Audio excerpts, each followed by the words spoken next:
கொங்கு நாடு மக்கள் தேசிய கட்சியின் சார்பாக ஊடக நண்பர்கள் அனைவருக்கும் வணக்கத்தை தெரிவித்துக் கொள்கிறோம். சென்ற வாரம் அவிநாசி அத்திக்கடவு திட்டம் மாண்புமிகு தமிழ்நாடு முதலமைச்சர் அவர்களால் துவக்கி வைக்கப்பட்டது.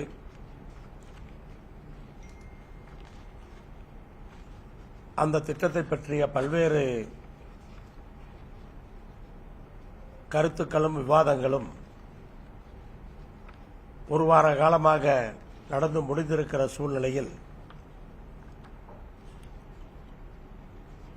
நடந்த சிலவற்றை உங்களோடு பகிர்ந்து கொள்வதிலே எங்களுக்கு மகிழ்ச்சி. இந்த பத்திரிகையாளர் சந்திப்பை பொறுத்தவரை அவிநாசி அத்திக்கடவு திட்டம் பற்றிய சில செய்திகளையும், கொங்கு நாடு மக்கள் தேசிய கட்சி அரசியல் அங்கீகாரம் பெற்று நாடாளுமன்ற உறுப்பினராக, சட்டமன்ற உறுப்பினராக கடந்த 5 ஆண்டுகளாக பணியாற்றிக் கொண்டிருக்கின்றோம். பல்வேறு உள்ளாட்சி பிரதிநிதிகளையும் கொண்டிருக்கின்றோம். அப்படிப்பட்ட சூழலில் கொங்கு நாடு மக்கள் தேசிய கட்சி அரசியல் அங்கீகாரத்தை பெற்று என்ன செய்தது என்பதை நாம் விளம்பரப்படுத்தாத காரணத்தினால் பல பேருக்கு அவர்களைப் போலவே நாமும் ஒன்றும் செய்யவில்லை என்ற எண்ணம் உருவாகி இருக்கிறது. அதையும் தெளிவுபடுத்துகின்ற வகையிலே இந்த பத்திரிகையாளர் சந்திப்பை நான் பயன்படுத்திக் கொள்ள இருக்கின்றேன். அவிநாசி அத்திக்கடவு திட்டத்தை பொறுத்தவரை இது ஒரு 60 ஆண்டு கால கோரிக்கை. கோவை, திருப்பூர், ஈரோடு மாவட்ட மக்களால், விவசாயிகளால் தொடர்ந்து கோரிக்கை வைக்கப்பட்டு பல போராட்டங்களை செய்து தொடர்ந்து வந்த அரசுகளுக்கு அழுத்தங்களை கொடுத்து மக்களுக்காக இதை எல்லோருமே செய்து கொண்டிருந்தார்கள். இப்படி படிப்படியாக மாறி வந்த அரசுகளும் அவிநாசி அத்திக்கடவு திட்டத்தினுடைய முக்கியத்துவத்தை கொஞ்சம் கொஞ்சமாக புரிந்து கொண்டிருந்தார்கள். 2009ஆம் ஆண்டு முதலாக அப்போது முதலமைச்சராக இருந்த கலைஞர் அவர்கள் இந்த திட்டத்திற்கான ஆய்வு செய்வதற்கான உத்தரவை பிறப்பித்தார். அதை காணொலியிலே பத்திரிகை செய்தியாக காண்பித்தோம், பார்த்தீர்கள். இது 2009ஆம் ஆண்டு. அதற்கு பிறகு 2011 ஆட்சி மாறிய பின்னால் அந்த ஆய்வு தொடர்ந்து செய்யப்படவில்லை. அதற்கு பிறகு போராட்டங்கள் மறுபடியும் வலுப்பெற்றது. பல கட்ட போராட்டங்கள் கொங்கு நாடு மக்கள் தேசிய கட்சியின் சார்பாக 2013 186 கிலோமீட்டர் இந்த திட்டத்தை நிறைவேற்ற வேண்டும் என்று வலியுறுத்தி நடைபயணம் சென்றோம். ஆயிரக்கணக்கான பேர் என் தலைமையிலே ஒன்று திரண்டு அந்த அவிநாசி அத்திக்கடவு தண்ணீர் பாய்கின்ற அந்த பாதையிலே முழுமையாக பயணித்தோம். அதை காணொலி வாயிலாக உங்களுக்கு காண்பித்தோம், அதை பார்த்தீர்கள். அதற்கு பிறகு கையெழுத்து போராட்டம், 3 முறை வாகன பேரணி, 10,000க்கும் மேற்பட்ட மக்கள் கலந்து கொண்ட உண்ணாவிரத போராட்டத்தையும் கொங்கு நாடு மக்கள் தேசிய கட்சியின் சார்பாக நடத்தினோம். மொட்டை அடிக்கிற போராட்டம் கூட நடத்தினோம். சாகும் வரை உண்ணாவிரத போராட்டத்தையும் நடத்தினோம். அதே காலகட்டங்களிலே பல்வேறு விவசாய அமைப்புகளும் போராட்டங்களை தொடர்ந்து கொண்டிருந்தார்கள். இந்த அழுத்தத்தின் காரணமாக 2016ஆம் ஆண்டு அதிமுக அரசு 3 கோடி ரூபாய் ஒதுக்கி ஆய்வு செய்யப்படும் என்று அறிவித்தார்கள். பெரிதாக பணி ஒன்றும் நடக்கவில்லை. 2017 ஆண்டு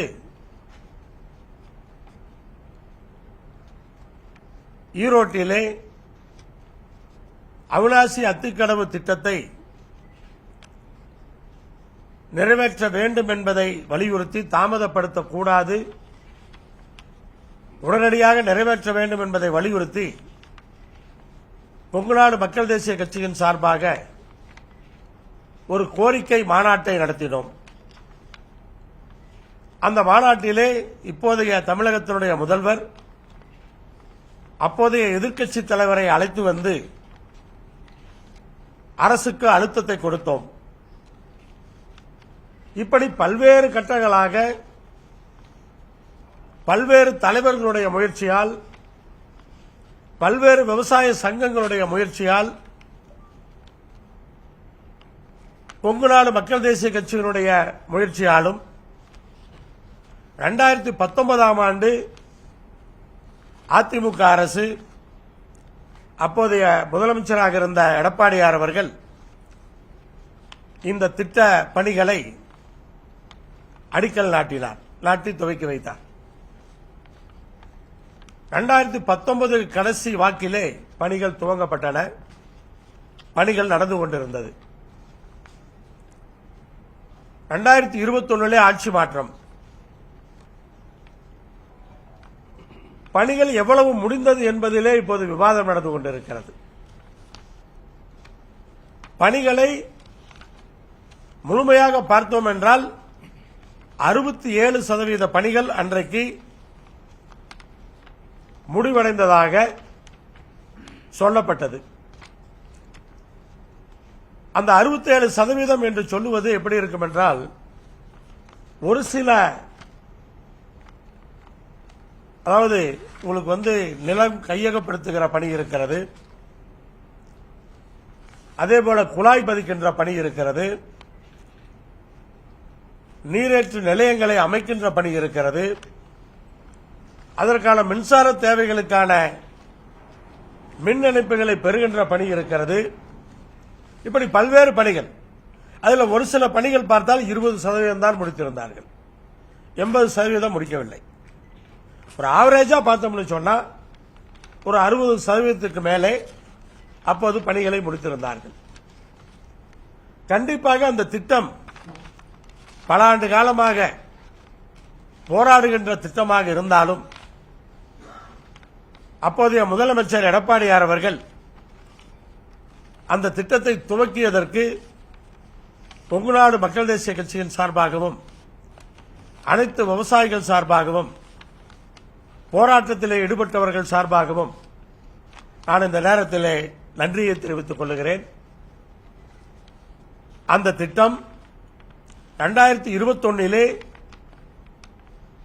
இப்போதைய அரசு அமைந்தவுடன் அதிகாரிகளோடு நான் ஒவ்வொரு நீரேற்று நிலையமாக அந்த குழாய் பதித்திருக்கிற பாதைகளில் எல்லாம் சென்று ஒரு சட்டமன்ற உறுப்பினராக ஆய்வு செய்தேன். அப்போது பார்த்தால் எதுவெல்லாம் முடியுமோ அதையெல்லாம் செய்திருக்கிறார்கள், எதுவெல்லாம் சிக்கல் இருக்குதோ அதையெல்லாம் விட்டுவிட்டார்கள். சிக்கல் என்று சொல்லுவது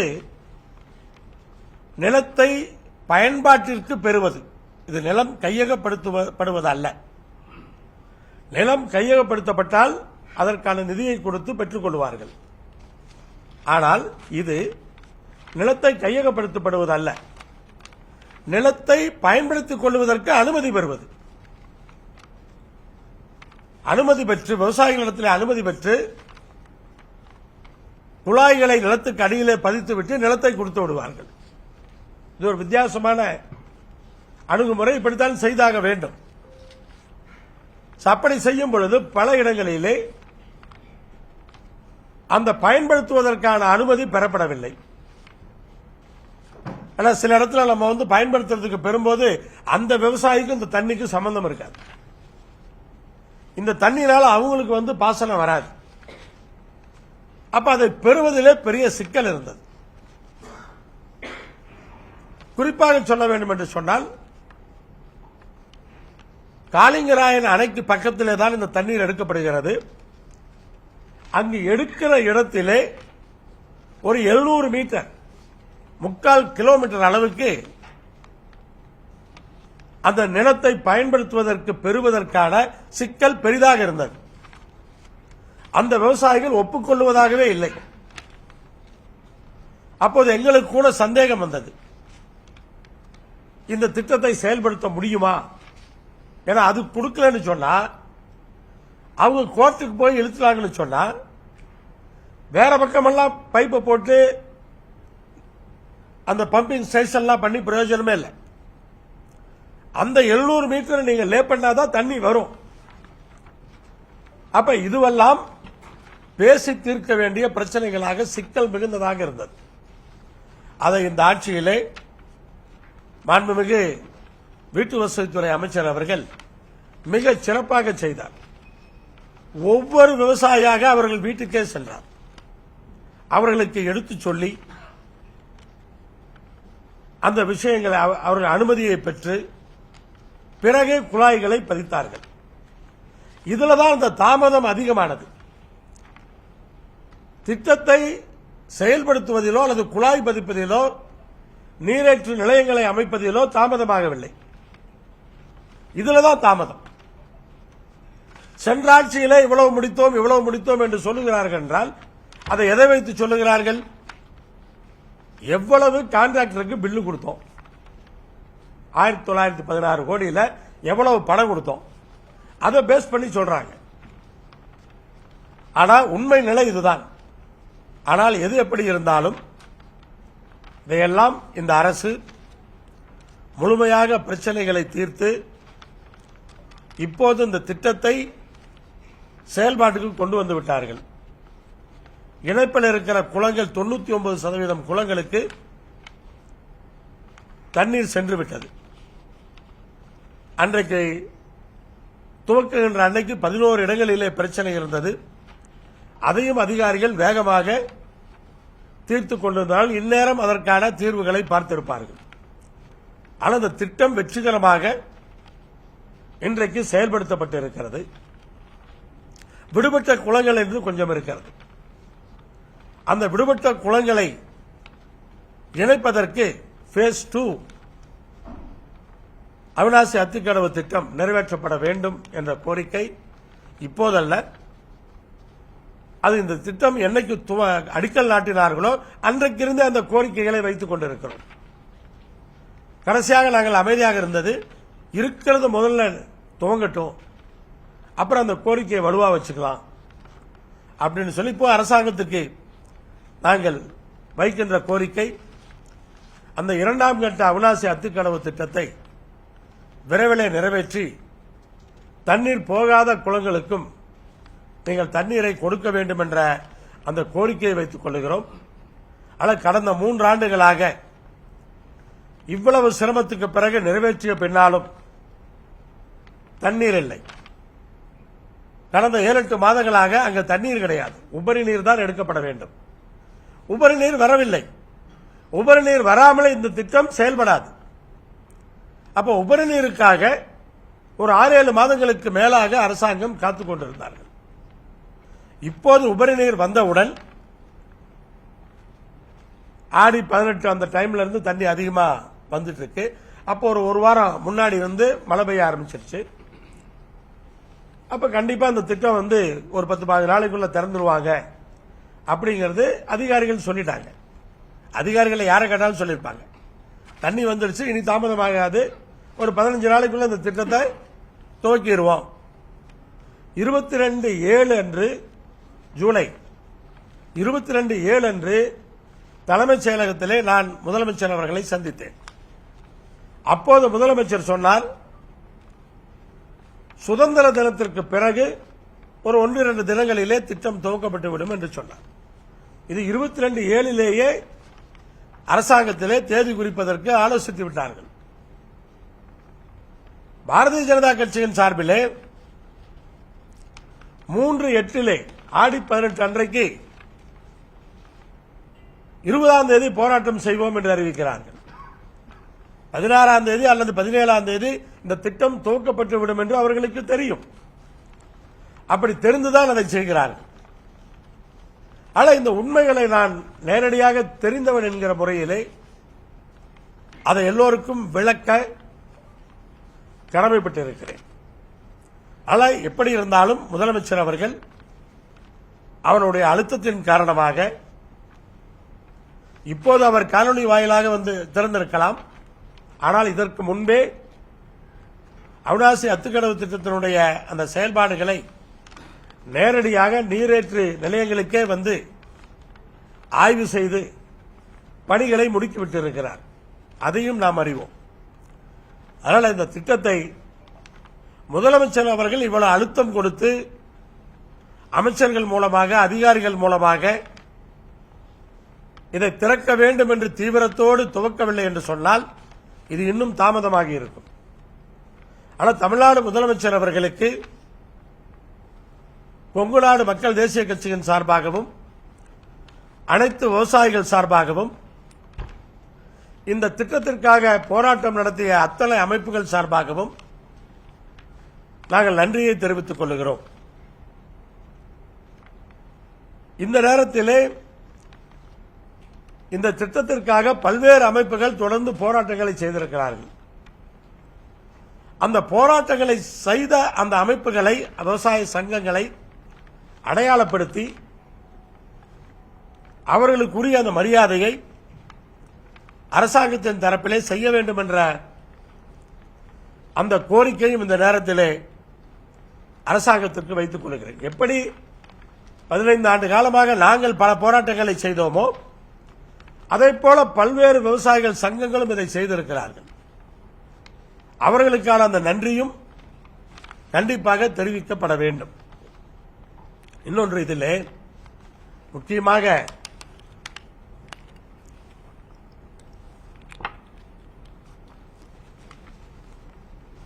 பார்க்கப்பட வேண்டியது 2009ஆம் ஆண்டு கலைஞர் அவர்கள் ஆய்வு செய்வதற்கு உத்தரவு பிறப்பித்த பின்னால் ஒன்றிய அரசிடமிருந்து நிதி வேண்டும் என்று கோரிக்கை வைத்துக் கொண்டே இருக்கிறார்கள். தொடர்ந்து கோரிக்கை வைத்துக் கொண்டிருக்கிறார்கள். 2014க்கு பிறகு அதிமுக அரசு ஒன்றிய அரசிற்கு அதிகப்படியான கோரிக்கைகளை வைத்திருக்கிறார்கள். 2015 2016 ஒன்றிய அரசினுடைய நிதிக்காக தொடர்ந்து தமிழக அரசின் சார்பாக கோரிக்கை வைத்திருக்கிறார்கள். ஒன்றிய அரசு நிதி கொடுக்கும் என்றுதான் இந்த திட்டம் தொடர்ந்து பல ஆண்டுகளாக, ஏன்னா அது 2000 கோடிக்கான திட்டம். பல மாநிலங்களிலே இது போன்ற திட்டங்களுக்கு ஒன்றிய அரசு நிதி நிறைய கொடுத்திருக்கிறது. ஏன், ஒரு மருத்துவக் கல்லூரி ஆரம்பிக்க வேண்டும் என்றால் கூட 50% நிதியை ஒன்றிய அரசு கொடுக்கிறது. இதை போன்ற நீர்ப்பாசன திட்டங்களுக்கு ஒன்றிய அரசு கொடுக்க வேண்டியது ஒன்றிய அரசுடைய கடமை. அதைத்தான் தமிழ்நாடு அரசு எதிர்பார்த்தது. 2016 17 18 வரை ஒன்றிய அரசுக்கு தமிழ்நாடு அரசு அழுத்தம் கொடுத்து நிதியை பெறுவதற்கு முயற்சித்தது. ஆனால் ஒன்றிய அரசு ஒரு பைசா கூட நிதி தரவில்லை. அப்போதுதான் அப்போதைய தமிழ்நாடு அரசு அறிவித்தது, ஒன்றிய அரசு நிதி தரவில்லை என்று சொன்னாலும் மொத்த நிதியும் தமிழ்நாடு அரசே செலவு செய்து இந்த திட்டத்தை நிறைவேற்றுவோம் என்று அறிவித்தார்கள். அப்ப இந்த பிஜேபிக்காரர்களாம் எங்கு சென்றார்கள் என்று எனக்கு தெரியவில்லை. ஒன்றிய அரசிடமிருந்து ஒரு பைசா நிதி பெற்று தராத தமிழ்நாடு பிஜேபி தலைவர்களுக்கு இந்த திட்டத்தை பற்றி பேசுவது நியாயமா? ஏன் நீங்கள் நிதி பெற்று தரவில்லை? ஏன் மறுத்தீர்கள்? ஆனால் இப்போது ஏதோ அவிநாசி அத்திக்கடவு திட்டத்தையே பிஜேபி தான் இதோ கொண்டு வந்தது போல நீங்கள் பேட்டி கொடுத்துக் கொண்டிருக்கிறீர்கள். ஆனால் ஒரு பைசா கூட ஒன்றிய அரசு நிதி தரவில்லை. தமிழ்நாடு பிஜேபி தலைவர்கள் அதை பெற்றுத்தர முடியவில்லை. அதை ஒப்புக்கொள்ள வேண்டும்.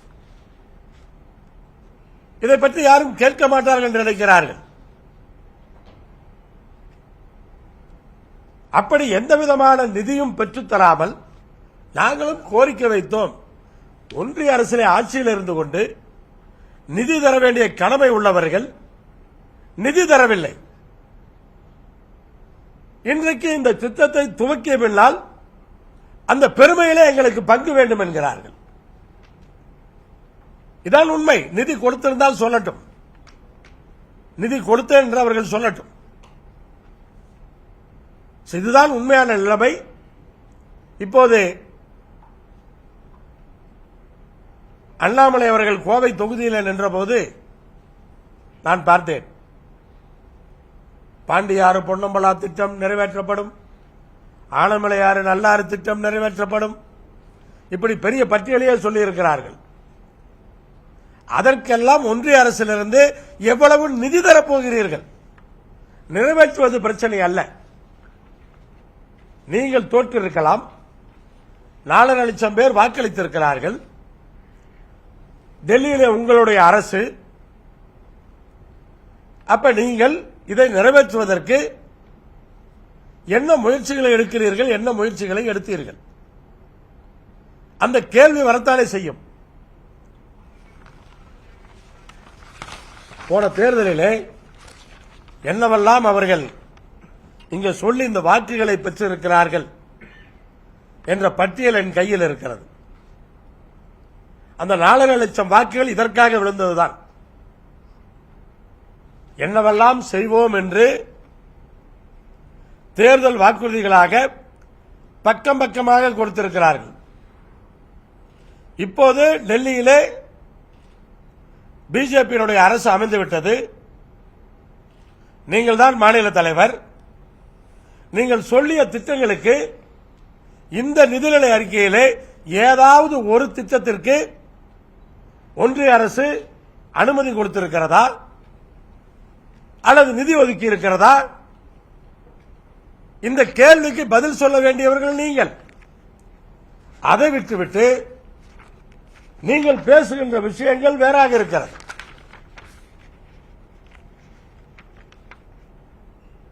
கோவை விமான நிலையத்தை உலகத்தரத்திற்கு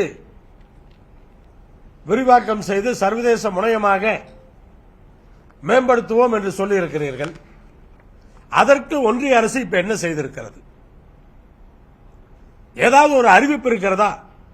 அதான் தமிழ்நாடுங்கிற பேரே அங்க இல்லையே, அப்புறம் எப்படி அறிவிப்பு இருக்கும்? கோவை மெட்ரோ திட்ட பணிகள் விரைந்து முடிக்கப்படும். அனுமதியே கொடுக்க மாட்டேங்கிறாங்க. எப்படி இப்படி எல்லாம் அவங்களால பேச முடியுதுன்னு தெரியல. மெட்ரோ கோவையில் விரைந்து முடிக்கப்படுமா? மாநில அரசு துவக்கிறதுக்கு அனுமதி கேட்டிருக்கு. ஆனா பிஜேபி தலைவர்கள் தயவு செய்து டெல்லிக்கு சென்று அந்த திட்டத்திற்கான அனுமதியை பெற்றுத்தாருங்கள். விரைந்து முடிக்கிறதெல்லாம் அப்புறம் இருக்கட்டும். நீங்கள் சென்னை மெட்ரோவுக்கு நிதி கொடுத்ததெல்லாம் பார்த்துட்டோம். சென்னை மெட்ரோவுக்கு இதுவரைக்கும் ஒரு பைசா நிதி கொடுக்கல. 69,000 கோடி திட்டம் அது. மத்திய அமைச்சர் வந்து திறந்து வச்ச திட்டம், பாதி நிதி கொடுக்கணும். ஆனா இதுவரைக்கும் ஒரு பைசா கொடுக்கல. ஆனா கோவைக்கு அனுமதியே கொடுக்கல.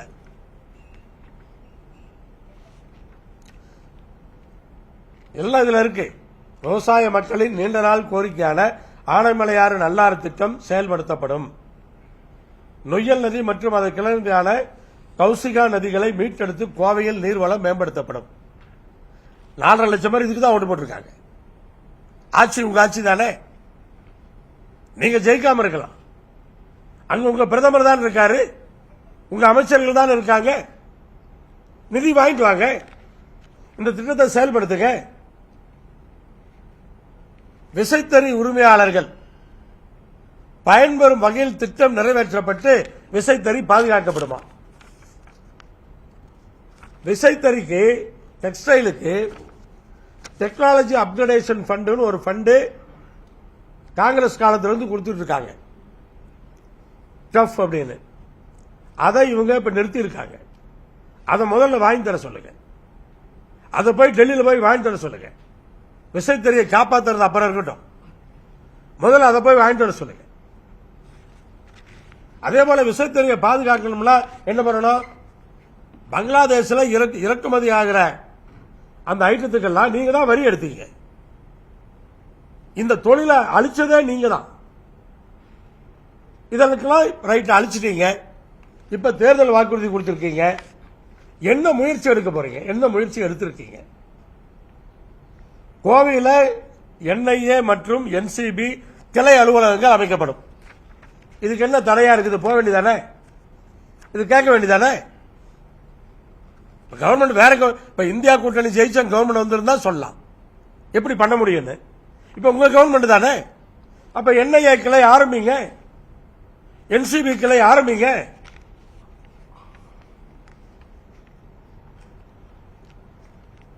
விளையாட்டு பயிற்சி மையங்களில் ஒன்றான தேசிய விளையாட்டு ஆணையம் பாட்டியாலாவில் உள்ளது போல அதனுடைய கிளை பயிற்சி மையம் கோவையில் அமைக்கப்படும். என்னைக்கு அமைக்க போறீங்க?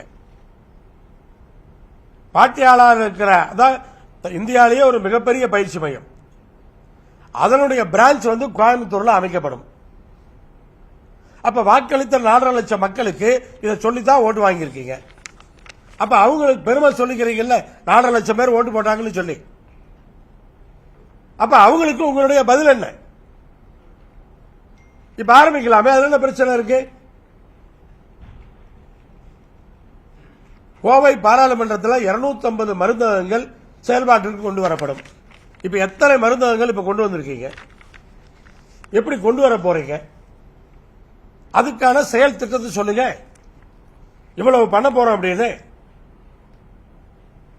கோவையிலிருந்து நாடு முழுவதும் உள்ள பிரதானமான ஆன்மீக தலங்களுக்கு 10 ரயில் விடப்படும். 10 ரயில் விடப்படுமா? ஒன்னாவது விடுங்க, இப்ப 9 அப்புறம் விடலாம். முதல்ல ஒரு ரயில் விடுங்க.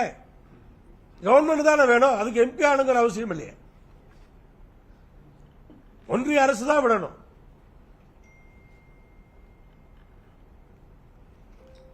கேன்சர் ஹாஸ்பிட்டல் கொண்டு வருவேன்னு சொல்லியிருக்கீங்க மத்திய அரசின் உதவியோடு. அதுக்கு என்ன பண்ணிருக்கீங்க? இப்ப நான் கேட்கிறேன், இஎஸ்ஐ உங்களுக்கு தான், இஎஸ்ஐ ஒன்றிய அரசு தான். 25 ஏக்கர் நிலம் இருக்காங்க. எல்லாருமே அரசாங்க மருத்துவமனைக்கு அங்க போக வேண்டியிருக்கு. இஎஸ்ஐ இருக்க இடத்துல ஒரு அரசு கல்லூரியும் ஒரு மருத்துவமனையும் கண்டிப்பா ஒன்றிய அரசு செய்ய முடியும். அது நீங்க செய்வீங்களா? இந்த மருத்துவமனை சொல்லிருக்கீங்க, இடம் இருக்கு, 25 ஏக்கர் நிலம் சும்மா இருக்கு. இஎஸ்ஐ மருத்துவமனை கூட ஏதோ திருமுருகன் பூண்டிக்கு மாத்துறாங்கன்னு சொல்றாங்க. அப்ப இந்த இடம் காலியா இருக்கு, இதுல ஏன் பெரிய மருத்துவமனை கொண்டு வரலாமே? இதுக்கு உங்களுடைய திட்டம் என்ன?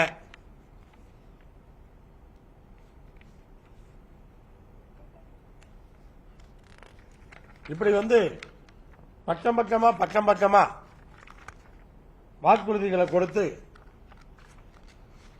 போன தேர்தலில் இங்க ஓட்டு வாங்கியிருக்கீங்க. திருச்சி பொன்மலையில் உள்ளது போன்று கோவை போத்தனூர் அல்லது வடகோவையில் ரயில்வே பணிமனை அமைத்து புதிய வேலை வாய்ப்புகள் உருவாக்கப்படும். பண்ணலாமே. அதுக்கான முயற்சி என்ன எடுத்தீங்க? நீங்க ஏன் அதுக்குள்ள பண்ணலன்னு கேட்கல. நான் இப்ப என்ன முயற்சி எடுத்திருக்கீங்க? இந்த வாக்குறுதிகளுக்கு உங்களுடைய முயற்சி என்ன?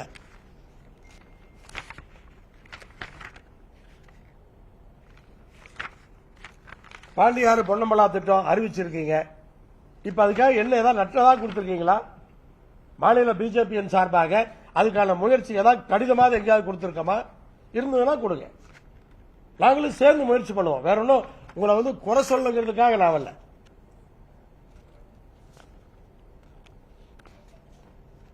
விவசாய ஏற்றுமதி மையம் இப்படி மத்திய அரசின் உயர்கல்வி நிறுவனம் IIM, கோவைக்கு IIM Indian Institute of Management, கோவைக்கு IIM வரும்னு சொல்லியிருக்கீங்க.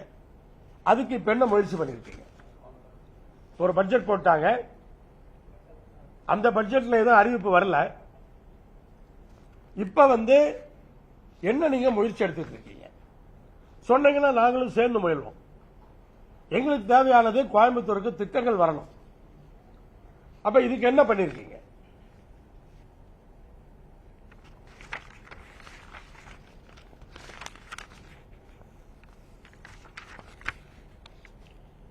BIS BEE தரச்சான்றிதழ் கோவையில் அமைக்கப்படும். இந்த பம்ப் இண்டஸ்ட்ரிக்கெல்லாம் ரொம்ப உபயோகமா இருக்கும். நல்ல விஷயம்தான், வாக்குறுதி நல்ல விஷயம்தான். ஆனா சும்மா சொன்னா மட்டும் போதாது இல்ல.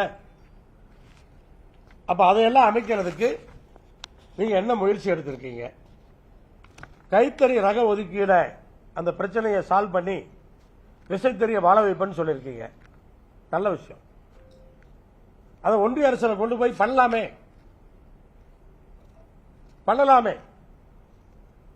பல்லடம் சோமனூர்லாம் இருக்கிற விசைத்தறியாளர்கள் பல்வேறு ஆதரவுகளை உங்களுக்கு கொடுத்திருக்கிறார்கள். அப்ப அவங்களுக்கு நீங்க என்ன பண்ண போறீங்க? அந்த பிரச்சனையை தீர்க்கிறதுக்கு நீங்க என்ன முயற்சி செஞ்சிட்டு இருக்கீங்க? பல்லடத்தில் ஆயத்த ஆடை உற்பத்தி மையம் சொல்லியிருக்கீங்க. அதுக்கு என்ன முயற்சி பண்ணிருக்கீங்க?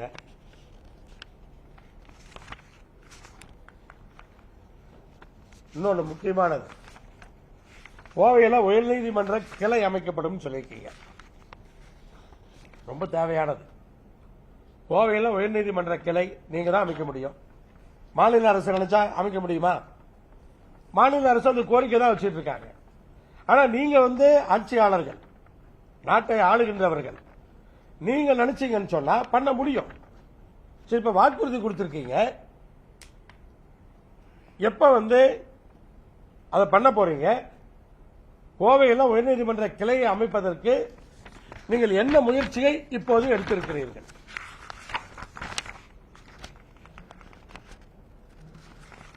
திட்டங்களை இதில் கொடுத்த திட்டங்களை எல்லாம் அமல்படுத்துறதற்கு ஒரு வல்லுநர் குழு அமைக்கப்படும் சொல்லியிருக்கீங்க. அதை எப்ப அமைக்கிறீங்க? வல்லுநர் குழு, இந்த வல்லுநர்கள்லாம் எப்ப நீங்க வந்து அடையாளப்படுத்தி அந்த குழு அமைக்க போறீங்க? அமைங்க, அதையாவது செய்யுங்கன்னு சொல்றேன். இந்த வல்லுநர் குழுவாவது அமைச்சு ஒவ்வொரு திட்டத்தையா வந்து கோயம்புத்தூருக்கு கொண்டு வாங்க. அது இப்படி இன்னும் படிச்சா படிச்சுட்டு போயிட்டே இருக்கலாம், எல்லாம் கூட்டியே இருக்கும். நீங்களாம் பார்த்ததுதான். இதெல்லாம் என்ன, அதாவது தேர்தல் நேரத்தில் சொல்ற மறுபடியும் கேட்க மாட்டாங்க நினைக்கிறாங்களான்னு தெரியல. இதுல உள்ள பல்வேறு விஷயங்கள் இருக்கு. மாநில அரசு நிறைவேற்றுறதெல்லாம் இவர் சொல்லியிருக்காரு. இப்ப ஒன்றிய அரசு இவங்க வந்துட்டாங்க. மாநில அரசு கூட சொல்லிடலாம், நான் MP ஆயிருந்தா மாநில அரசு அழுத்தம் கொடுத்து அதை பண்ணிருப்பேன்னு சொல்லலாம். ஆனா ஒன்றிய அரசு நிறைவேற்றுறதுக்கு நீங்க மாநில பிஜேபி தலைவர், நீங்க தான் எப்ப வேணாலும் பிரதமர் மோடி கூட போன் எடுத்தா பேச போறீங்க, கார்ல ஒன்னா பேசிக்கிட்டே போறீங்க. ஏன் நீங்க வந்து இதை வந்து என்ன கையில் எடுத்து ஏன் பண்ணி தரக்கூடாது? தமிழ்நாட்டுக்கு ஒரு அருமையான வாய்ப்பு கிடைச்சிருக்கு, குறிப்பா கோயம்புத்தூருக்கு ஒரு அருமையான வாய்ப்பு கிடைச்சிருக்கு. இதெல்லாம் நீங்க பண்ணி தரணுங்கிறது தான் என்னுடைய கோரிக்கை. ஆனா வந்து இது வந்து நான் உங்களை குறை சொல்றதுக்கோ அதுக்காக நான் சொல்லல. எனக்கு இந்த கொங்கு மண்டலத்திற்கு இந்த திட்டங்கள் வேணும். நீங்க வாக்குறுதி கொடுத்திருக்கீங்க, அதையெல்லாம் செஞ்சீங்கன்னு சொன்னா எங்க உதவி ஏதாவது தேவைன்னா சொல்லுங்க, கூட இருந்து சப்போர்ட் பண்றோம். இந்த திட்டங்கள்லாம் கொண்டு வர்றதுக்கு நாங்களும் அதை பண்றோம். எங்களுக்கு திட்டம் தான் வேணும், குறை சொல்றது நோக்கம் அல்ல. நீங்க வந்து எதையுமே தெளிவா தெரியாம பண்ண மாட்டீங்க. ஆனா அப்படிப்பட்ட அரசியல்வாதி நீங்க. ஆனா தேர்தலில் வந்து ஒரு வாக்குறுதி கொடுக்கறீங்கன்னா முடியாத நீங்க தந்திருக்க வாய்ப்பே கிடையாது. நீங்க அப்படிதான் நீங்க அனலைஸ் பண்ணி தான் கொடுப்பீங்க. அப்படி கொடுக்கிறப்ப இதையெல்லாம் நீங்க நிறைவேற்றுறதுக்கு தயவு செய்து முயற்சிகள் செய்யணும். இதை என்ன பண்றீங்கிறதையாவது, ஏன்னா இப்ப தேர்தல்லாம் முடிஞ்சு கவர்மெண்ட் அமைச்சு இவ்வளவு நாளாச்சு. இப்ப இதெல்லாம் பண்றதுக்கு நீங்க என்ன பண்ணிருக்கீங்கிறத மட்டும் தயவு செய்து நீங்கள் சொல்ல வேண்டும் என்று அன்போடு இந்த நேரத்தில் கேட்டுக்கொள்கிறேன். இன்னொன்று, சரி, எங்களை இவ்வளவு கேள்வி கேட்கறீங்க. நீங்க 5 வருஷமா எம்பியா இருந்திருக்கீங்க. மறுபடியும் இப்ப நாமக்கல்ல இன்னொரு எம்பிய ஜெயிக்க வச்சிருக்கீங்க. 3 வருஷம் நீங்க சட்டமன்ற உறுப்பினராக இருந்திருக்கீங்க. என்ன கேட்கலாம், சட்டமன்றத்தில் இருந்திருக்கீங்க. அப்ப நீங்க என்ன கிழிச்சீங்கன்னு கூட கேட்கலாம். நான் எனக்கு நானே தான் கேட்டுக்கிறேன். ஆனா அந்த வார்த்தை உபயோகப்படுத்துறதுல தப்பு கிடையாது. அதை கூட கேட்கலாம். அதை கூட அவங்க கட்சி சார்பாக சொல்லியிருக்காங்க. ஈஸ்வரன் என்ன செய்தார்? கொங்கு மக்களுடைய ஆதரவை பெற்று கொங்கு மக்களை ஏமாற்றிவிட்டார். பிஜேபி செய்த சாதனைகளை நாங்கள் பக்கம் பக்கமாக பட்டியலிட, ஒன்று கூட சொல்லலாம், பக்கம் பக்கமாக பட்டியலிட முடியும். பத்திரிகை செய்தி பக்கம் பக்கமா நான் பட்டியலிட்டு இருக்கேன். இப்ப நான் சொல்றேன் உங்களுக்கு, இந்த 5 வருஷத்துக்குள்ள நாங்க என்னெல்லாம் பண்ணிருக்கோங்கிறத நான் 4 பக்கம் பட்டியலிட்டு இருக்கேன். 4 பக்கம் நான் பட்டியலிட்டு இருக்கேன். சுருக்கமா உங்களுக்கு அதில் என்ன நீங்க அதனுடைய உண்மைத்தன்மையை நீங்க பாத்துக்கலாம். டைம் எல்லாம் ஒவ்வொன்றுக்கு கூட வீடியோ போட்டு காமிச்சிருவோம். நாளைக்கு ஏதாவது கேள்வி வந்தா வீடியோ கூட போட்டு இன்னொரு செஷன் வச்சுக்கலாம். வாய்க்கால்களிலும் வயல்களிலும் உடைத்து வீசப்படுகின்ற மது பாட்டில்கள், அதனால் பாதிக்கப்படுகிற விவசாயிகளையும் கால்நடைகளையும் பாதுகாக்க டாஸ்மாக் கடைகளில் மது பாட்டில்களை திரும்ப பெறும் திட்டத்தை செயல்படுத்த சட்டமன்றத்தில் வலியுறுத்தி இன்றைக்கு நடைமுறைப்படுத்தி இருக்கிறோம். செப்டம்பர் கடைசிக்குள்ளாக தமிழ்நாட்டில் இருக்கிற அனைத்து மாவட்டங்களிலும் டாஸ்மாகில் விற்கப்படுகிற பாட்டில்கள் திரும்ப பெறப்படும். மலைப்பகுதிகளில் வெற்றி பெற்றுவிட்டது. ஒரு சில மாவட்டங்களிலே வெற்றி பெற்றிருக்கிறது. தமிழ்நாட்டில் இருக்கிற அனைத்து மாவட்டங்களிலும் செப்டம்பர் கடைசிக்குள்ளாக இது நிறைவேற்றப்படும். இது ஒரு நெடுங்காலைய பிரச்சனை.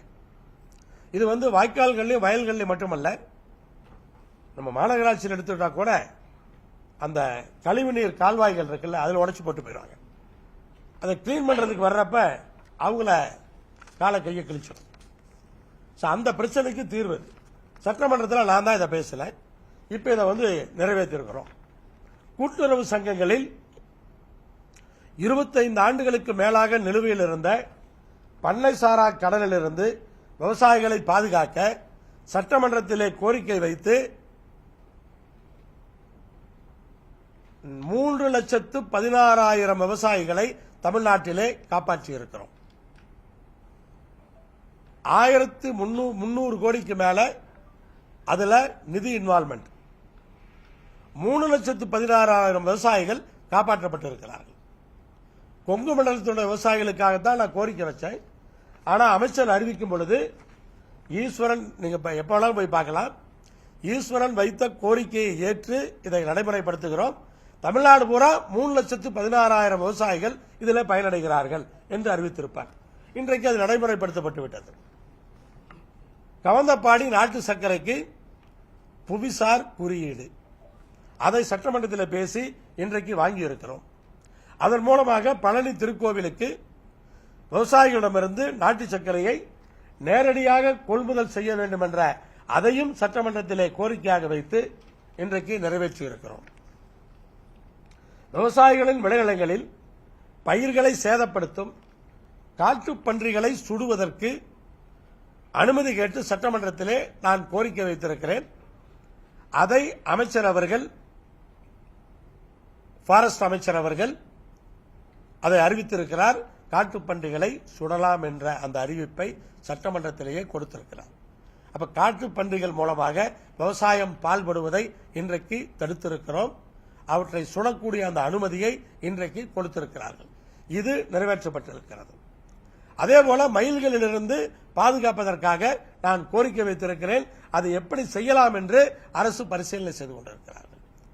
எப்படி அந்த மயில்களை எப்படி பிடிப்பது, அந்த விஷயங்களுக்காக பரிசீலனை செய்து இதெல்லாம் சட்டமன்றத்திலே நான் கோரிக்கை வைத்திருக்கிறேன்.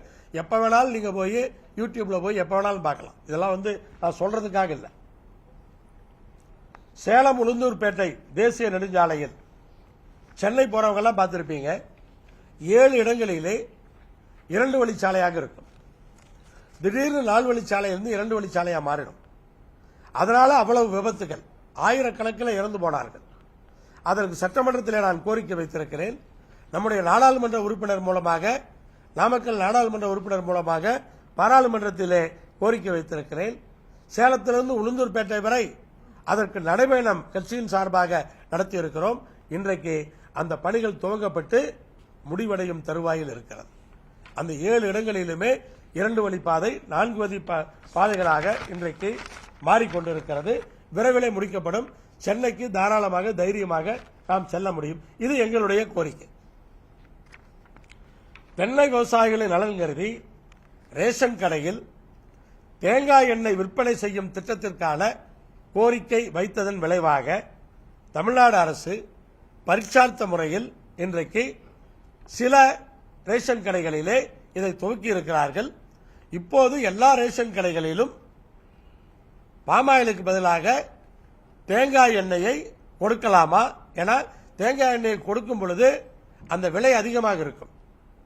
அப்ப அதனால அவங்க கேட்கிறாங்க, பாமாயில் வேண்டாம்னு நினைக்கிறவங்க நீங்க தேங்காய் பாதியா வாங்கிக்கிறீங்களா? அப்படி விருப்பம் இருந்ததுன்னா எவ்வளவு பேருக்கு விருப்பம் இருக்கோ அவ்வளவு தேங்காய் எண்ணெயை மாத்திடுவாங்க. பாமாயிலுக்கு பதிலாக பாமாயிலும் இருக்கும், அதை வேணுங்கிறவங்க வாங்கிக்கலாம். தேங்காய் எண்ணெய் வேணுங்கிறவங்க எழுதி கொடுத்திருந்தாங்கன்னா தேங்காய் எண்ணெய் வாங்கிக்கலாம். சோ இப்ப தேங்காய் எண்ணெய் கொடுக்க வேண்டும் என்பது ஒரு பக்கம். காரணம் என்ன? தென்னை விவசாயிகள் பாதுகாக்கப்பட வேண்டும், தேங்காய்க்கான விலையேற்றம் வேண்டும். அது நடந்துவிடும். பல ரேஷன் கடைகளிலே அதை கொடுத்தார்கள் என்று சொன்னால் இது நடந்துவிடும். இன்றைக்கு இதை சாதித்திருக்கிறோம். ஈரோட்டிலே காவிரி ஆற்றில் கலக்கும் கழிவுகளை தடுப்பதற்காக சட்டமன்றத்திலே கோரிக்கை வைத்ததன் விளைவாக தமிழ்நாடு அரசு 30 கோடி மதிப்பீட்டில் கழிவுநீர் சுத்திகரிப்பு நிலையத்துடன் காவிரி ஆற்றின் முகப்பை மேம்படுத்தும் திட்டத்தையும் அறிவித்திருக்கிறது. இதுவும் நாங்கள் வைத்த கோரிக்கை, அதையும் நிறைவேற்றியிருக்கிறோம்.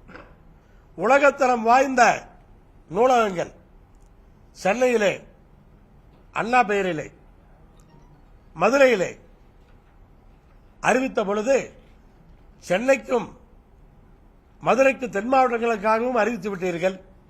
ஆனால் கொங்கு பகுதிக்காக எங்களுக்கும் ஒரு நூலகம் வேண்டும் என்று சட்டமன்றத்திலே கேட்டவன் நான். இன்றைக்கு கோவைக்கும் அதேபோல சிறப்பான ஒரு நூலகம் அறிவிக்கப்பட்டிருக்கிறது. அதேபோல கோவையில் நீலம்பூரிலிருந்து மதுக்கரை வரை 2 வழிச்சாலையை 6 வழிச்சாலையாக மாற்றப்பட வேண்டும் என்று சட்டமன்றத்திலும் நான் பேசியிருக்கிறேன். அதை நடைபயணமாகவும் நாங்கள் மதுக்கரையிலிருந்து நீலாம்பூர் வரை நடந்திருக்கிறோம். இதுவெல்லாம் இன்றைக்கு அரசு பரிசீலனையில் இருக்கிறது. ஒன்றிய அரசு தேசிய நெடுஞ்சாலைகளை தாமதப்படுத்தினால் கூட மாநில அரசு ஒரு 4 வழி பாதையை இடம் இருக்கு, அதில் போட்டு தரதுக்கான அந்த பரிசீலனையில் இருக்காங்க. அப்ப இதற்கான கோரிக்கை வைத்து அது இன்றைக்கு பரிசீலனையில் இன்றைக்கு இருக்கிறது. அரசு மருத்துவமனைகள் போன்ற பொது இடங்களில் நோயாளிகளோடு வருபவர்களுக்கு நூலகம் வேண்டும் என்று சட்டமன்றத்தில் நான் கேட்டிருந்தேன். முதலமைச்சரே அறிவித்தார். பஸ் ஸ்டாண்டு, மருத்துவமனை போன்ற பொதுவான இடங்களிலே தமிழ்நாடு முழுவதும் நூலகம் அமைக்கப்படும் என்று அறிவித்தார். இதை நாம் தமிழ்நாடு முழுவதுக்குமாக இன்றைக்கு நிறைவேற்றியிருக்கிறோம். நகர பகுதியிலே சிசிடிவி பராமரிப்பதற்கு அதற்கு நிதி கொடுக்காமல் காவல்துறையிலே சங்கடப்படுகிறார்கள். அதற்கு நிதி வேண்டும் என்று அரசாங்கத்திலே சட்டமன்றத்திலே நான் கோரிக்கை வைத்திருந்தேன். அதை முதலமைச்சர் அவர்கள் சட்டமன்றத்திலே அறிவித்து இன்றைக்கு நிதி கொடுக்க ஆரம்பித்திருக்கிறார்கள்.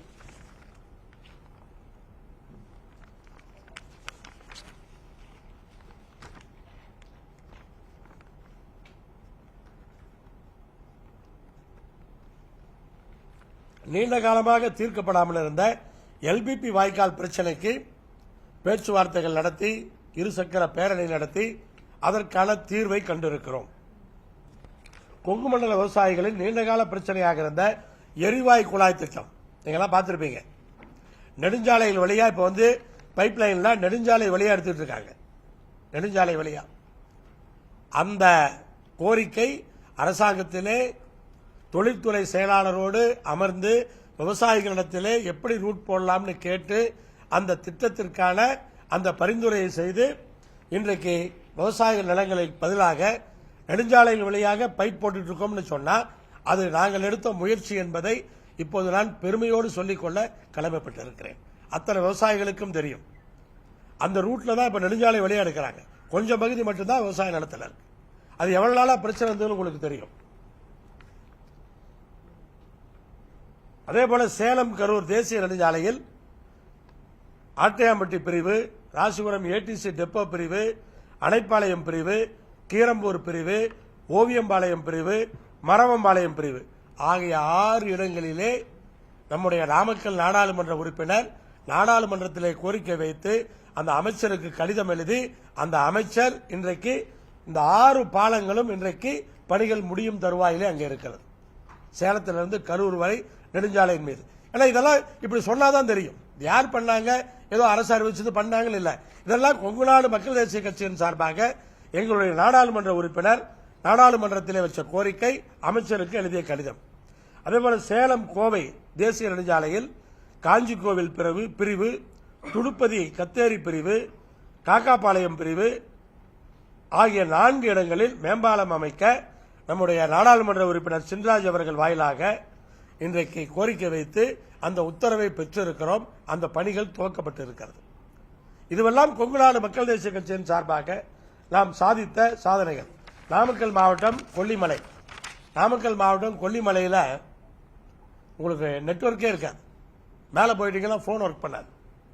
அங்க இருக்கிற கிராமங்கள் நிறைய கிராமங்கள் இருக்கு. ஒவ்வொரு கிராமத்துக்கும் பேரு நாடு. அங்க ஒவ்வொரு நாடு எங்கேயுமே செல்போன் ஒர்க் பண்ணாது.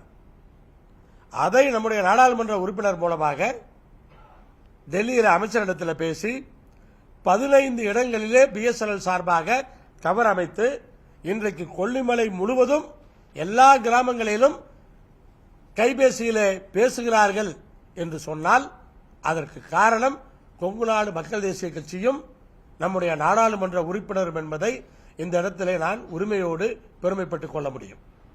மொத்த மலைக்கும் இன்னைக்கு வந்து அங்க இருக்கிற மக்கள் மட்டுமல்ல, நம்ம மேல போனா கூட நம்ம போன் ஒர்க் பண்ணாது, இப்போ ஒர்க் பண்ணும். 2023-24 விசைத்தறியாளர்களுக்கும் சிறு குறு தொழிற்சாலைகளுக்கும் உயர்த்தப்பட்ட மின்சார கட்டணத்தை குறைப்பதற்காக அமைச்சரோடும் சங்கங்களோடும் அமர்ந்து பேச்சுவார்த்தைகளை நடத்தி உண்மை நிலைமையை எடுத்துச் சொல்லி முதலமைச்சரிடத்திலே அதை பேசி அப்போது அந்த கட்டணத்தை குறைக்கக்கூடிய அந்த வேலையை செய்வதிலே நாம் முழுமையாக உறுதுணையாக இருந்தோம். அத்தோடு மட்டுமல்ல, முதலமைச்சரை சோமனூருக்கு அழைத்து வந்து விசைத்தறியாளர்கள் சார்பாக ஒரு நன்றி தெரிவிக்கிற கூட்டத்தையும் நடத்தினோம். இதுவெல்லாம் நாம் செய்தது என்பதைத்தான் இங்கே நாம் பதிவிடுகிறோம். அதேபோல திருச்செங்கோட்டிலே தேரோடும் வீதிகளே, தஞ்சாவூர்ல ஒரு தேர் விழுந்து ஒரு பெரிய ஆக்சிடென்ட் ஆனது நமக்கு எல்லாம் தெரியும். அந்த டைம்ல சட்டமன்றத்திலே திருச்செங்கோட்டில் தேரோடும் 4 வீதிகள் இருக்கிறது. அதிலே எனக்கு மின்சார கம்பிகளை புதைவடமாக போட வேண்டும் என்று நான் சட்டமன்றத்திலே கோரிக்கை வைத்தேன். அப்போது பரிசீலித்து தமிழ்நாடு முழுவதும் தேரோடும் வீதிகளிலே இருக்கிற மின்கம்பிகள் புதைவடங்களாக போடப்படும் என்று அரசு அறிவித்தது. அன்றைய மின்சாரத்துறை அமைச்சர் அவர்கள் அதை அறிவித்தார். அதை செய்து கொண்டிருக்கிறார்கள் என்று சொன்னால் அதற்கு பிள்ளையார் சொல்லி போட்டது தூண்டிவிட்டது நான் என்பதை இந்த நேரத்திலே நான் சொல்லிக் கொள்கிறேன்.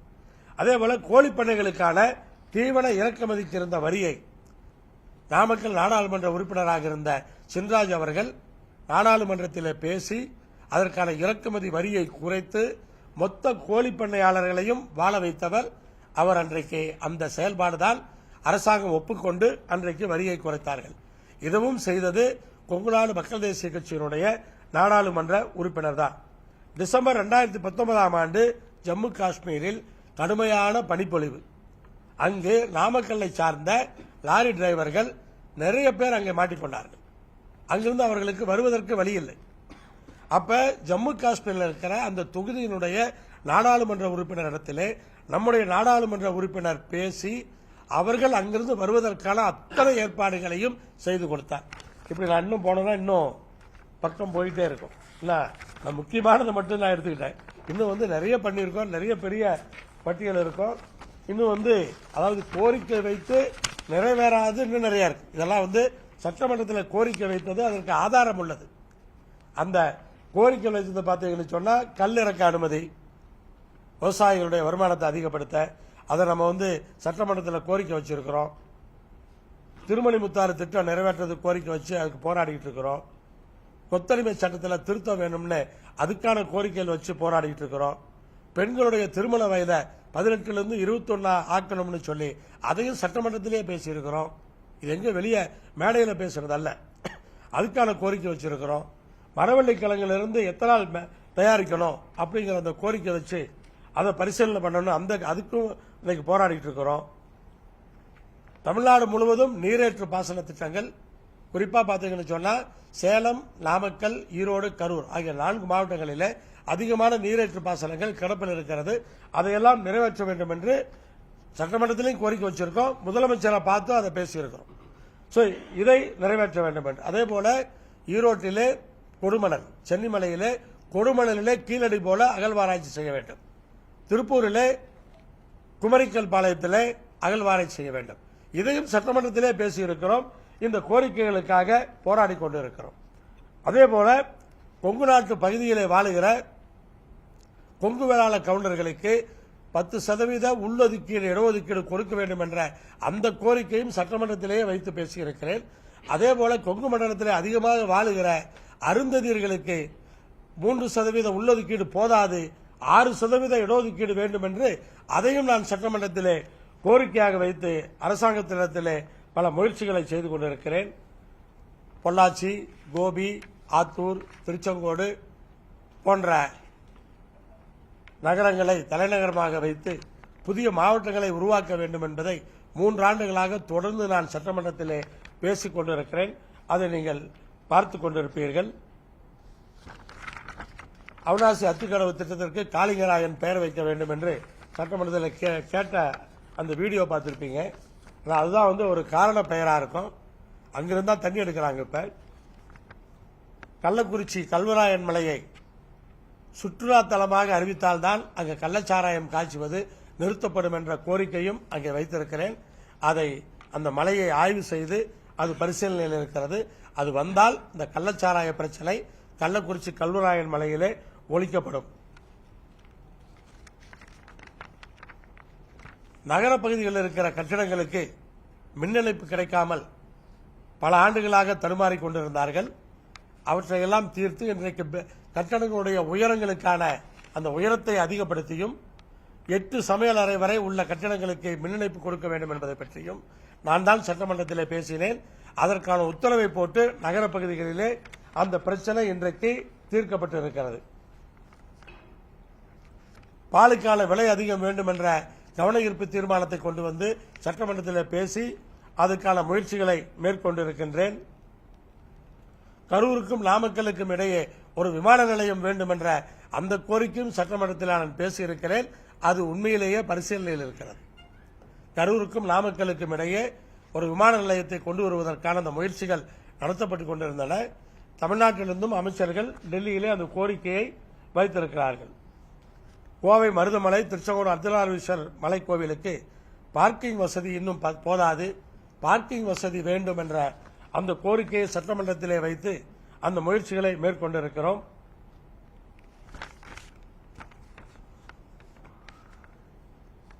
இப்படி பல்வேறு விஷயங்களை கொங்கு மண்டலத்துக்கான அந்த விஷயங்களை மட்டுமல்ல, தமிழ்நாட்டுக்கான பல்வேறு விஷயங்களையும் கோரிக்கைகளாக வைத்து நாங்கள் நிறைவேற்றியிருக்கிறோம். எங்களை பார்த்து கொங்கு நாடு மக்கள் தேசிய கட்சி அரசியல் அங்கீகாரத்தை பெற்றுக்கொண்டு மக்களை ஏமாற்றிவிட்டது என்று சொல்லுவது எந்த விதத்திலே நியாயமாக இருக்கும்? நீங்கள் தான் நான் சொன்ன விஷயங்களிலே நீங்கள் இன்றைக்கல்ல என்றைக்கு வேண்டுமானாலும் அதை பரிசீலித்து அதில் உண்மை இல்லை என்று சொன்னால் எப்போது வேண்டுமானாலும் கேள்வி கேட்கலாம். இப்போது உங்களால் மக்கள் தேசிய கட்சி ஒரு எம்பி ஒரு எம்எல்ஏ வச்சிருக்கோம், இவ்வளவுதான் நம்ம சக்தி. அப்புறம் உள்ளாட்சி பிரதிநிதிகள் வச்சிருக்கோம். இவ்வளவு விஷயங்களை செய்திருக்கிறோம் என்பதை எங்க ப்ராகிரஸ் ரிப்போர்ட்டை கொடுத்துட்டோம். நீங்க பாரதிய ஜனதா கட்சி, அண்ணாமலை அவர்கள் கொங்கு மண்டலத்தை சார்ந்தவர், பாரதிய ஜனதா கட்சியுடைய தலைவராக பொறுப்பேற்று பணியாற்றிக் கொண்டிருக்கிறார். உங்களுடைய ப்ராகிரஸ் ரிப்போர்ட் கொடுக்கலாமே. நீங்க தான் ப்ராகிரஸ் ரிப்போர்ட் கேட்கிறாள் தானே. நீங்க உங்க ப்ராகிரஸ் ரிப்போர்ட் நீங்க ஆக்கப்பூர்வமாக இந்த கொங்கு மண்டலத்திற்கு அல்லது தமிழ்நாட்டிற்கு என்ன செய்திருக்கிறீர்கள், உங்கள் முயற்சியின் மூலமாக நீங்கள் என்ன டெல்லிக்கு சென்று பெற்று வந்திருக்கிறீர்கள். பத்திரிகைக்கு பேட்டி கொடுப்பதையோ தொலைக்காட்சிக்கு பேட்டி கொடுப்பதையோ நான் சொல்லவில்லை. ஆக்கப்பூர்வமாக செயல்படுத்திய உங்களால் முயற்சி செய்து செய்யப்பட்ட திட்டங்கள் ஏதாவது இருக்கிறதா? உங்கள் கட்சியை சார்ந்தவர்கள் பட்டியல் போட்டால் பக்கம் பக்கமாக செல்லும் என்று சொல்லி இருக்கிறார்கள். உங்கள் பட்டியலையும் நீங்கள் பத்திரிகையாளர்களை அழைத்து சொல்லலாமே.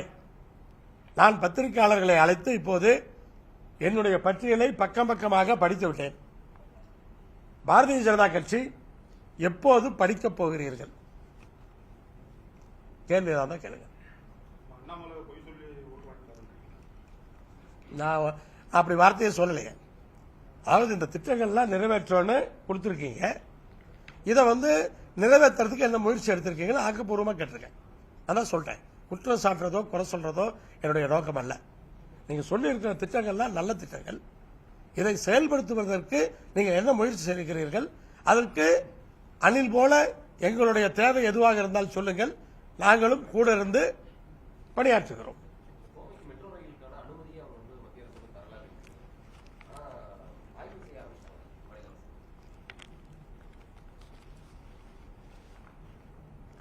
ஆய்வு எவ்வளவு வருஷமா பண்ணிட்டு இருக்காங்க நமக்கு தெரியும். அதான் சொல்றேன், 2-3 கட்டமா ஆய்வு பண்ணிட்டு இருக்காங்க. ஆனா அனுமதிக்கு அப்ளை பண்ணிருக்கு. இன்னும் ஒன்றிய அரசு அனுமதி வரல. இதான் உண்மை. ஆமா, இப்ப ஒசூர்ல ஏர்போர்ட் வேணும்னு கேட்கிறோம். இன்னும் அனுமதி வாங்கணும். ஆனா மாநில அரசு சர்வே பண்ணிட்டு தான் இருக்காங்க. சர்வே ஆரம்பிச்சிட்டாங்க, பண்ணிட்டு இருக்காங்க. மக்கள் கருத்து கேட்டு இருக்காங்க, எந்த இடத்துல வச்சா சரியா இருக்கும் அப்படின்னு சொல்லி பாக்குறாங்க. இதெல்லாம் மாநில அரசு செய்யறது தான். ஆனா அனுமதி வராம பண்ண முடியாது. அந்த அனுமதியை தான் நீங்க தயவு செஞ்சு வாங்கி கொடுங்கன்னு சொல்றோம்.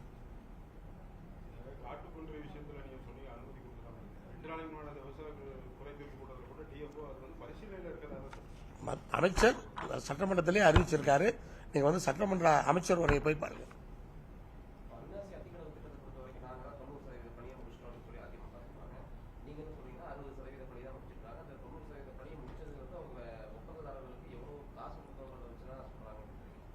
அதாவது நான் அதில் அவிநாசி அத்திகரண திட்டம் விளக்கமாக சொல்லிட்டேன்.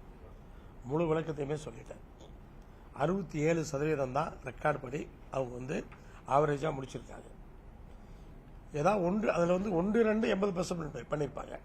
1-2 ஒரு சிலது பார்த்தீங்கன்னா 40% தான் பண்ணியிருப்பாங்க. 60% பண்ணியிருக்க மாட்டாங்க. அது வெவ்வேறு பிரிவு இருக்கு. அதில் அந்த திட்டம்னா வெவ்வேறு பிரிவு இருக்கு. ஸோ அப்படி பார்க்குறப்ப ஆவரேஜா 67% தான் முடிச்சிருக்காங்க. நிதி பார்த்தீங்கன்னு சொன்னால் நீங்கள் பணமே பார்த்தா கூட 1916 கோடியில் 1400 கோடி பக்கம் கொடுத்துட்டாங்க. 1300 சில்லற கோடி அவங்க கொடுத்துருக்காங்க.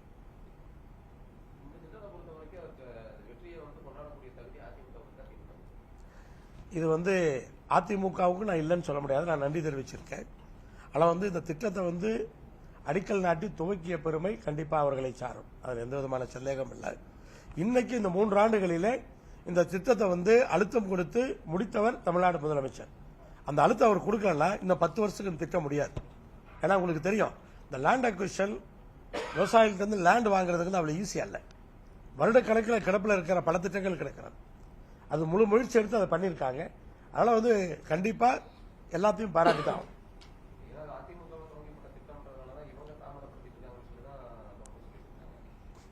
அது அரசியலுக்காக பேசுகின்ற பேச்சு. நான் அந்த திட்டத்தை முழுமையாக தெரிந்தவன். அதனால அது விளக்கமா நான் சொல்றேன். வேற ஏதாவது கேள்வி இருக்கா?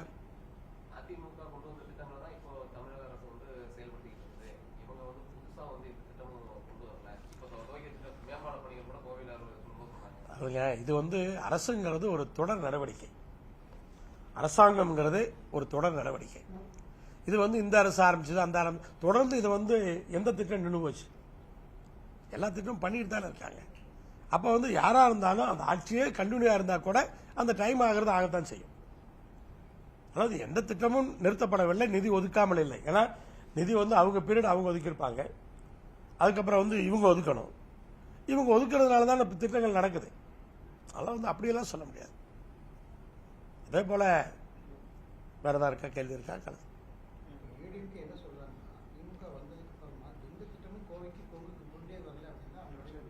பெரிய பட்டியலையே ஒரு மாண்புமிகு செந்தில் பாலாஜி அவர்கள் அமைச்சராக இருக்கும் போதே பல பட்டியலை சொல்லியிருக்காரு, சட்டமன்றத்திலே கூட சொல்லியிருக்காரு. அதனால இப்ப அவங்களை கேட்டா பட்டியல் சொல்லுவாங்க. இப்ப நான் எப்படி என்ன செஞ்சேன்னு ஒரு பட்டியல் சொல்றேனோ, நீங்க திமுக அமைச்சர்கிட்ட கேட்டீங்கன்னா அந்த பட்டியலை கொடுப்பாங்க, என்னெல்லாம் பண்ணணும்னு.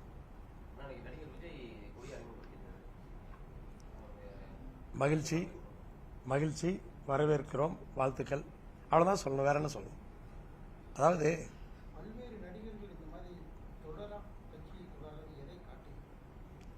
இதுல ஜனநாயகத்தில் யார் வேணாலும் கட்சி ஆரம்பிக்கலாம், வரலாம், தப்பு கிடையாது. ஆனா ஒரு கட்சியினுடைய கொடி என்பது ஒரு கட்சியினுடைய உயிர் நாடி, அந்த தொண்டர்களுடைய உயிர் நாடி கொடி. அந்த கொடி அறிமுகங்கிறது இன்னும் கொஞ்சம் ஒரு ஸ்ட்ராங்கா அழுத்தமா இருந்திருக்கலாம். இது ஏதோ ஒரு இடத்துல ஒரு அலுவலகத்தில் பண்ண மாதிரி அப்படிதான் பண்ணாங்கன்னு நினைக்கிறேன் ஒரு அறிமுகங்கிறத. ஆனா ஒரு அறிமுகங்கிறது மக்கள் மத்தியில் போறது, ஒரு மக்களுக்கான கொடியா மாத்திரம் நம்ம பேசுறப்ப தொண்டர்கள் உற்சாகத்தோடு அந்த கொடி அறிமுகம் நடந்திருக்கணும். நாங்கள் கூட கொடி அறிமுகம் பண்ணோம் சிவானந்தா காலனியில். ஒரு பெரிய கூட்டத்தை கூட்டி சிவானந்தா காலனியில் எப்படி கொடி அறிமுகம் பண்ணோன்னு உங்களுக்கு தெரியும். அவங்களுக்கு அதெல்லாம் முடியாதல்ல, அதையே அவங்க ஒரு சிம்பிளா பண்றாங்கன்னு எனக்கு தெரியல. பட் அவங்களுடைய அந்த ஒரு பொதுவான பார்வையை பார்க்கிறப்ப ஒரு கொடி அறிமுகமே இது மாதிரி பண்றாங்க அப்படின்னு சொன்னா நாளைக்கு அவங்களுடைய செயல்பாடு எப்படி இருக்கும், மக்கள் சார்ந்த செயல்பாடுகள் எப்படி இருக்கும் அப்படிங்கிற அந்த ஐயம் வரத்தானே செய்யும்.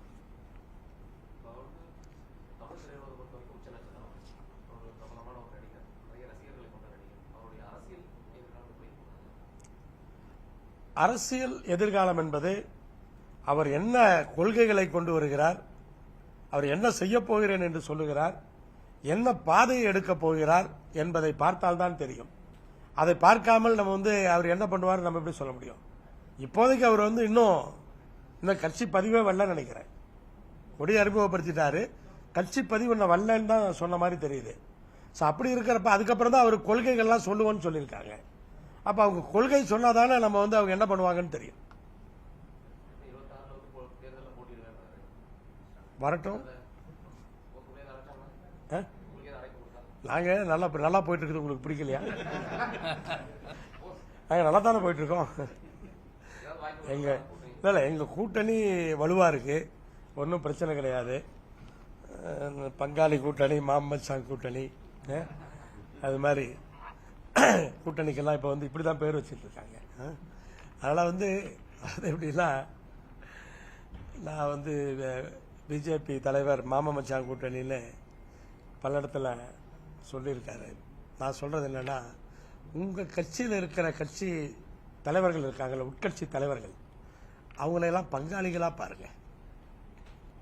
உங்க கட்சி தலைவர்களே நீங்க மாமா மச்சான் மாதிரி பார்த்து அவங்களையெல்லாம் நீங்க ஒரு வெளியூர்கார மாதிரி, வெளி வீட்டுக்கார மாதிரி நீங்க உங்க கட்சிக்காரங்களே பார்க்கறது உங்களுக்கு புரியுற மொழியிலேயே சொல்றேன். நான் நீங்க வந்த மொழியிலேயே சொல்றேன்.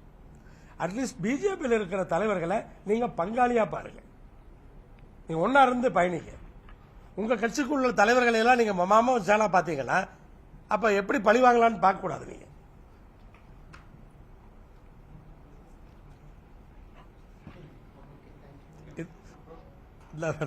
முடிச்சுக்கலீங்க.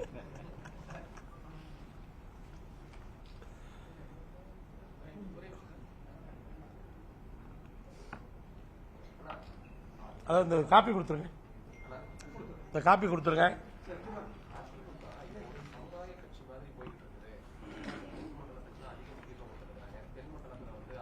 சீக்கிரம் கொடுங்க, பாதி பேர் காணோம், எல்லாத்துக்கும் கொடுங்க. ரெண்டு இருக்கு அதுல ஒரு நிமிஷம் ரெண்டு பின் பண்ணி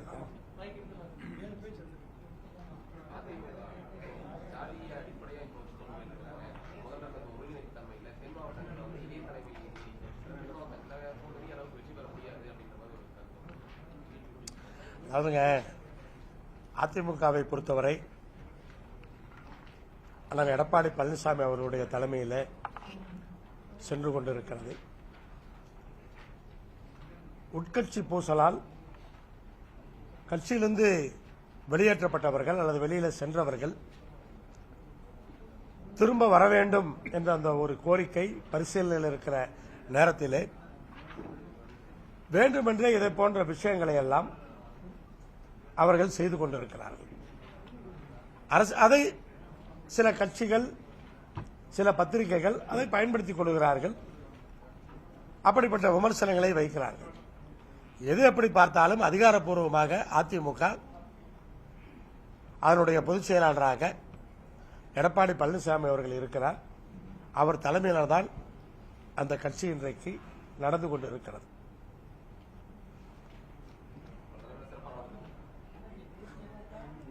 உங்க வார்த்தை என் வாயில போட்ட எப்படி